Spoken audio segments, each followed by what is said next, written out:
Tiffany, you said it best when this started, is that endometriosis is under talked about, right? It needs to be out there more. These stories, Cheyenne's story, Tiffany, your story, how it turned into tons of neuro diseases, a lot of other system diseases. Courtney's story, where the doctor said teach your husband how to have sex, right? That one stuck out to me so much that day.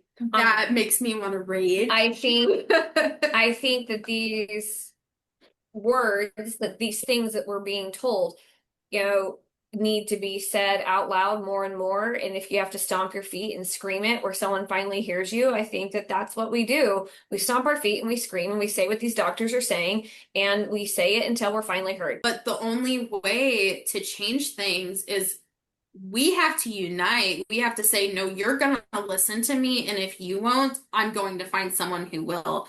But we shouldn't have to fight this hard for anybody to listen to us. You have Yes. to go to a specialist, which is few and far between in the US. And I mean, I know of five, maybe off the top of my hand, in the whole So, US, and you have to fly there or drive there to see a specialist.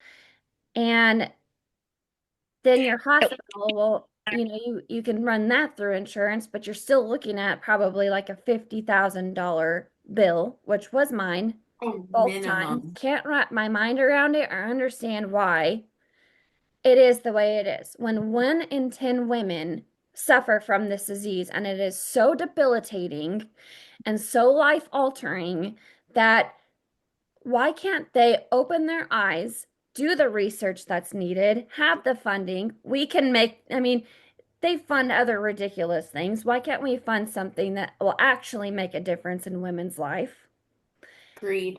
and make this better? Why can't they just make this better? And there's a lot of greed in the world, and we've forgotten that people are people at the end of the day. There's a lot of truth to that. It's 100% true. We're not going to reimburse you for excision surgery when you can do ablation. And so they've just stopped even billing insurance. And now they'll say, hey, I'm happy to operate on you, but it's a minimum going to cost you 10 grand out of pocket, which is cheap for a surgery, right? But it's not cheap for a person to pay for. But that, again, so that's something to really consider, is why is it that if we want the gold standard treatment for endometriosis, we have to pay out of pocket, and insurance is refusing to reimburse these physicians appropriately for making that decision? There's an issue with that.